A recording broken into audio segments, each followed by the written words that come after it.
So, Raina, can you please tell me a little bit about yourself and your current company? Yes. Hi, my name is Ranna Rose. I'm the VP of Operations at Resilinc Corporation here in the Bay Area. A little bit about me. My background is supply chain. I've been in supply chain for 20 plus years in various capacity, from managing contract manufacturing to outsourcing to commodity management. Here at Resilinc, what I do is I help our customers get on their journey from reactive to proactive. And as a VP of operations, I manage all the services side at Resilinc, which includes the customer success, event watch, various organizations that all fall under the services side and helping deliver the supply chain message to our customers. Mm, that's super cool. And so, what are some attributes that you think qualifies someone as a pro to know? There are a number of essential characteristics that you should be able to apply to virtually any business. Show that you care. If you treat people only as a means to an end, you will never have their loyalty. Don't just consider them as a robot to your cog-like production line. Treat your people right. It doesn't mean being overly attentive or soft, but demonstrate that you value people. It doesn't take much to show people that you care. If you have an employee on extended sick leave or who loses a family member, pick up the phone and call them. Be genuinely sympathetic. It means the world to them. And do what you say and say what you do. This is one of my favorite sayings, especially because talking the talk to is so prevalent, and walking the walk is so rare at this age of sound bites. Can you do what you're about to say? If you can't, the little wizard behind the curtain will eventually be revealed, and the hard-earned trust can be lost. And follow exceptional guiding principles. Appreciate and support those that work with you, have high ethical and moral standards, and be honest and fair in all of your dealings with others. And this all applies not just in supply chain, but across all verticals in the leadership role. In supply chain, leadership is all about people using technology, for instance, as a tool nowadays, right? I remember there was a time when supply chain leaders could rely on employees to do the hands-on work with business information systems and be content to receive reports and Excel and spreadsheets containing data for decision-making. Those days are gone. Few supply chains run successfully today without the support of sophisticated technology. We've got advanced ERP systems and risk programs like Resilinc. And for that reason, you need at least a smidgen of IT understanding to work in a supply chain environment, particularly if you intend on holding a leadership position. Those are all really good ideas or like qualities to have, especially the first one when you said to just like treat people kindly. And Yeah. at the time of this recording, it is actually Employee Satisfaction Day or something like that. Just like treat your employees well kind of a Yeah. day. But it's also important to like not treat people like props. Like, yes, they work for, not even necessarily they work for you, they work with you, because together you're always improving the company. Correct. Completely understand. Yeah. Yeah. And so, yeah. And I agree with that, it's Appreciation Day, praise your peers. It's not yourself. Respect and acknowledge the talents of your peers. There's nothing more unprofessional and self-serving than telling others how wonderful you are. I'm wonderful. If I'm getting the praises because I've got an amazing team behind me. Right. And I have a friend who has very tough coworkers, and all she wants to be told is that she's doing a good job Oh, and that she's working hard. And really, it's just like, it's that simple to improve people's like work life balance, is to be told that they're doing a good job. yeah, So simple. exactly. I completely agree. Yeah. And then We, you kind of, oh, sorry, go ahead. no. I was going to say we get stuck on metrics and, deliverables and all of that when there's a person behind all of that, right? With feelings too. Yeah. Like, We have to remember that. Yeah. And so you touched on technology a little bit in your previous answer, but why else do you think technology is becoming more important to the supply chain? Technology is allowing supply chain to be increasingly efficient. In many instances, stay ahead of the next supply chain disruption. Let me give you an example. Our technology is helping our customers become more predictive in supply chain risk. We have 10 years of supply chain impacting events. And if you put your PO history on top of that, and with our predictive tools, you can now determine how you will be impacted based on historical trends. How exciting. I mean, think about it. How exciting to know, as an example, that every time there's an earthquake that happens, at that moment, the supplier is telling you, I'm not impacted, but data is telling you that every time an event happens at this particular supplier or this site, 6 months later, there's a price increase, there's allocation, there's shortages, there's capacity constraint. So data is starting to build this amazing picture to help us look to how to mitigate risk even better now. Mm-hmm. I think that's so cool because even you just said 10 years ago, and that really doesn't seem so long ago. Like when we talk about 2011, we're like, oh, that was just like yesterday. Yeah. But it's not. And look how much things have advanced I since then agree. as well. Yeah, I remember celebrating, Y2K, it was 2000 and now we're in 2021. Yeah, things are going really fast. Yeah, And especially technology can keep up. even with just like simple technology, like with, well, they're not simple, but like phones and computers. Like I, so I graduated high school in 2013 and we just started to get our iPads in Oh, school. okay. And now my fiance is a teacher and every single student has their own personal laptop. Like they don't have to carry books or notepads anymore. They all Wow. just carry a Chromebook. And I'm like, that's insane. Wow. I don't want to date myself, but in my time, we actually had to go to the library, look up the Dewey system and pull up cards. And, my family actually had a set of encyclopedias at our house to do research on. That's how far technology has come. Yeah, and it's just like it's a little stuff for us that is improving it. So can you just imagine behind the scenes in the supply chain and how much that is increasing too? Yeah, it really, if you think about it, technology increased, it's like a hockey stick, right? It was going Yeah. across like at a slow, steady pace, and then boom, it just accelerated like overnight. And then everybody just kind of woke up and said, what is all this? What is this internet? How can we use it? It just, over 20, 30 years, it just shot up. Mm-hmm. And so, what are some things that you think people should know about the supply chain? Supply chain management is changing. As industries look to the future, your business needs to stay ahead. Automotive, for example, is no longer just competing with the automotive vertical. They compete with high tech. And in some rare instances, we talk about raw material, they're even competing with life science. So now, you've got companies that are all over as far as, what industry they're in. Supply chain makes the world go round. It keeps goods flowing, keeps consumers happy, keeps people in their jobs. I mean, just look what happened during the pandemic. We could not get toilet paper because the supply chain was broken. It affects every aspect of our life. And it's becoming more and more clear as people are getting more aware of supply chain, and the technology is there to expose the issues and the good with the supply chain. Right. It's COVID is horrible. I think we can Yes. very clearly say that, but it also shined a light on our industry, and now people know what the supply chain is and kind of understand what we do for a living. Yeah. Mm. Yeah. I have to tell you, my mom used to always ask me, people would ask, what does your daughter do? And she would say, I don't know. She has something with chains, something with chains.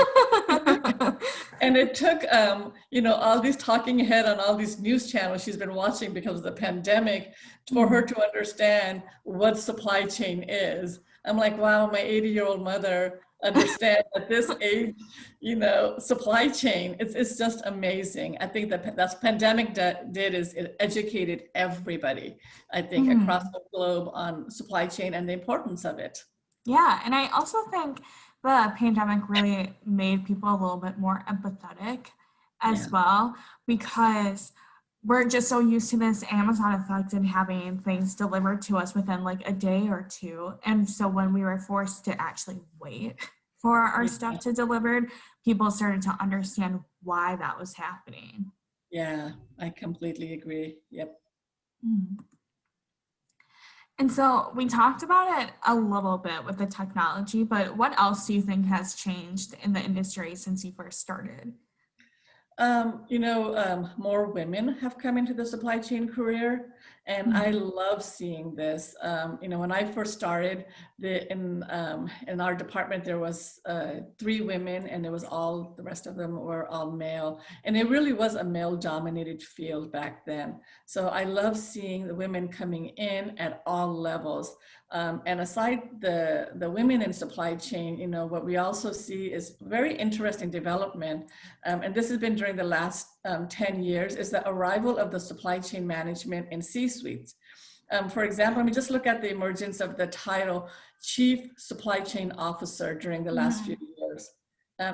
This role, which more and more companies are implementing. Supply chain managers are no longer, relegated to the production room floor. Rather, the most successful companies have realized an effective supply chain strategy means involving the C-suite to help align priorities from the boardroom to the production room. So, getting a seat on that level for supply chain has been a huge shift in the importance of supply chain. Right. And then there's so many things I could go off of with what you just said, but before the supply chain officers, that position, it just makes sense because the supply chain touches everything. And it's crazy how much it relates to so many different industries. Like over the summer, we did Pros to Know Where Are They Now series. And so many people said that marketing is like heavily related to the supply chain. And I was like, oh, I never would have thought about that. But yes, it is. It is, right? Yeah, it touches so many other things. But for the women answer, I could talk about that for hours because I started 3 years ago and it already has been a huge difference too. Yeah. I love it. I love seeing all these strong, passionate women coming in and making a change, right? And seeing the importance of this and being recognized for the work that they are doing. It's so amazing to see. Yeah. And there's just that nasty stigma that a lot of women working together means that it's just going to be really catty and chaotic. And that's not true. From what I have learned is that women in supply chain will always continue to uplift and support each other, whether it's in their professional careers or like their personal life. They are always rooting for each other. Exactly. When you have good leaders, good programs in place, people that know what they're doing, it's not catty. That's a stereotype that needs to go away. It really does. It's time to get rid of that one. I completely agree because I feel like we have proven enough times that it's not true. Exactly. But then how does being involved in some industry organizations help impact your decisions at work? When I get to collaborate and network with CPOs and VPs across different organizations and industries, it gives me a different perspective and greater understanding of what challenges and successes others experience. It gives me empathy and understanding for what everybody's going through. The trickle-down effect of this is that I can take all that empathy and understanding and apply it when we are developing new solutions or engaging with customers. So it really has helped in that way, Resilinc is is a founding member of a nonprofit called Global Supply Chain Resiliency Council. And I can't tell you how much we take away and apply at work based off the conversations and collaborations we have with other council members. So that has really been a huge impact and helps us make the decisions we do at work. Empathy is my dogs are just starting to walk around now, but empathy is just a huge part of being a good leader too. Yeah, you have to share your knowledge, right? You don't want to take your knowledge with you to the grave. What good is that going to do? I always believe in sharing your knowledge, helping the new up and coming, and not be afraid. If I can get somebody that works for me to, get promoted to a job that's even higher than me or move on in their career and, be the next director, be the next VP, I honestly think of that as a success. I keep in touch with some of the people that have worked with me over the years and, the ones that have moved on and that are now directors, a couple of them are VPs. I love it. I think it's amazing. I like to say, think that I had a part in helping uplift these people. I love that. Because as we mentioned before, we always just want to support each other. So what are some challenges that you have faced and how did you overcome them? So I work in supply chain risk management, and a considerable part has been getting companies to adopt risk as a priority. It's kind of like one of those, I'm not going to buy car insurance because I've never been in an accident kind of mentality. So trying to understand people that know you need to stay ahead of your risk, and when we first started off has been a challenge. But what COVID did, and no other event has been able to do. We've gone to the tsunami, the earthquake, the explosion. They brought a small spotlight onto risk, but what COVID did, none of them were able to do. It brought the need for understanding your multi-tier supply chain to the forefront. Just last week, President Joe Biden signed an executive order that will require the government to review key U.S. supply chains, including semiconductor manufacturing, electric car batteries, medical supplies, and rare earth elements. Supply chain risk has gotten the highest attention, finally. Because I think something that we have all learned this year is that you have to be proactive. You cannot be reactive. And those who are going to have these new risk management plans in place are going to be the ones that succeed. I completely agree. I think those days of playing heroics and, here I come to save the day are going behind us. Leaders, all across the world, all across every industry are starting to realize the importance of risk. How much higher can you get than the commander-in-chief of the superpower in the world saying risk is important? I totally agree with you because for the longest time, the supply chain has just been like this hidden segment of most people's businesses, but it's so important. And especially as when the pandemic first started and we walked through the grocery stores and didn't have food at all, that it was scary and it scared a lot of people. So having this government review of other essential industries is huge. It's very important. Agree. I completely agree. Yeah, it's like I said, it's finally getting the attention it deserves. It's a long time coming. And then what have you done to provide problem-solving solutions to the industry?